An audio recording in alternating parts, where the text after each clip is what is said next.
Hello friend, कैसे हैं आप सब। आई होप आप सब बहुत अच्छे होंगे। दोस्तों वैसे आज कल जो देखा जा रहा है कि फ्लैट लेने का चलन बहुत बढ़ गया है और लोग जमीन को ना लेते हुए फ्लैट्स को प्रेफर करते हैं। दोस्तों ये वीडियो आज इसीलिए है खास के जो फ्लैट आप ले रहे हैं, क्या वो फ्लैट के लेने के बाद आपका मालिकाना हक उस जमीन पर भी होगा जिस पे फ्लैट बने हैं, या केवल आपका मालिकाना हक फ्लैट पर ही होगा।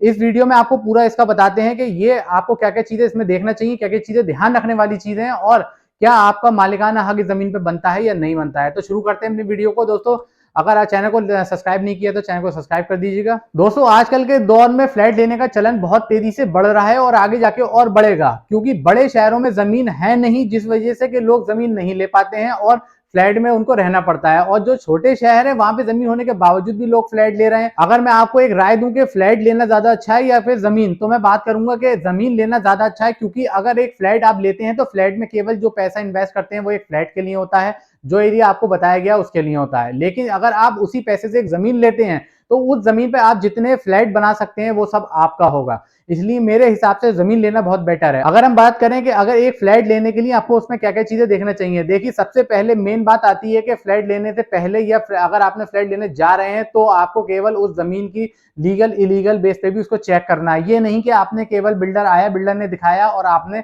उस फ्लैट को हाँ कर दी कि हाँ मुझे फ्लैट बहुत अच्छा लग रहा है, बहुत अच्छा बना हुआ है, 2 BHK 3 BHK, मैं इसको आपका टोकन मनी दे देता हूं। लेकिन ऐसा नहीं है दोस्तों, आपको उसकी जमीन का भी चेक करना है कि अगर वो जमीन लीगल बेस पे है या इलीगल तो जमीन नहीं है, या कब्जाई भी जमीन पे दोनों ने बिल्डर ने फ्लैट नहीं खड़े कर दी जो आगे जाके आप लोगों को दिक्कत देंगे।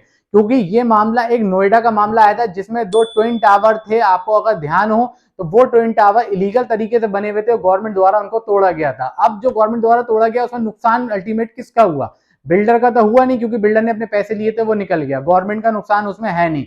अब जो दोस्तों नुकसान था वहां रहने वाले लोगों का था, इन्वेस्टमेंट करने वाले लोगों का साफ साफ नुकसान हुआ, जिसको वो क्लेम भी नहीं कर सकते, क्योंकि वो इलीगल चीजों के क्लेमिंग यहाँ पे नहीं हो सकती। हमारे लीगल वे में कोई लॉ ही ऐसा नहीं है कि आप इलीगल चीजों की उसकी क्लेमिंग कर सकते हैं, क्योंकि आप जब भी क्लेम करेंगे तो लीगल वे में ही क्लेम करेंगे। अब दोस्तों उन ट्विन टावर जो था उसमें पूरा पूरा गवर्नमेंट द्वारा ढा दिया गया था और लोगों का कोई मुआवजा या किसी चीज का भी कंपनसेशन उसमें नहीं दिया गया। तो सबसे पहली चीज आपको यही है ध्यान रखने की, आप उस चीज को वेरीफाई कीजिए कि वो चीज इलीगल तो नहीं है जो चीज आप खरीदने जा रहे हैं।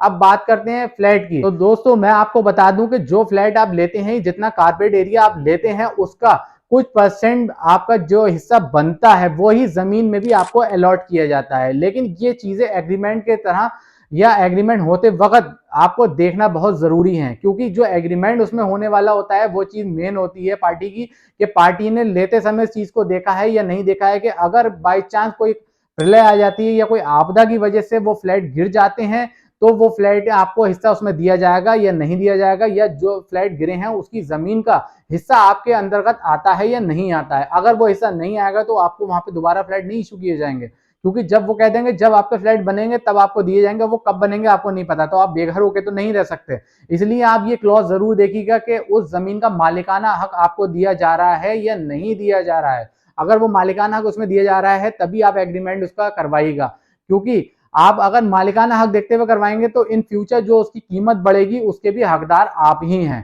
क्योंकि हर जमीन की कीमत भी बढ़ती है, रेट बढ़ते हैं, तो उस जमीन का जितना हिस्सा आपके परसेंटेज आपके हिस्से में आई होगी उसका हिस्से का पैसा या उस हिस्से की वैल्यू भी आप ही के पास आएगा, उसका शेयर भी आप ही के पास आएगा। This is known age home boys undivided share in land, यानी यूएसएल। यूएसएल इसे कहते हैं क्योंकि जो कीमत है उस स्थान की, जो एरिया की कीमत है वो जब बढ़ती है तो ये प्रॉफिट आपको भी होगा, क्योंकि आपका वहां पे फ्लैट है, उस जमीन पे आपका फ्लैट है। तो जो जमीन की कीमत बढ़ रही है वो समझिए आपकी भी फ्लैट की कीमत बढ़ रही है, और अगर फ्लैट नहीं है जमीन है तो उस जमीन में भी आपका जो शेयर है उसको आपको दिया जाएगा। दोस्तों अगर कोई नया जानने को या सीखने को मिला हो तो मेरे चैनल को सब्सक्राइब कीजिएगा, मेरी वीडियो को ज्यादा शेयर कीजिएगा और देखते रहिए मेरे YouTube channel legal reference. Thank you.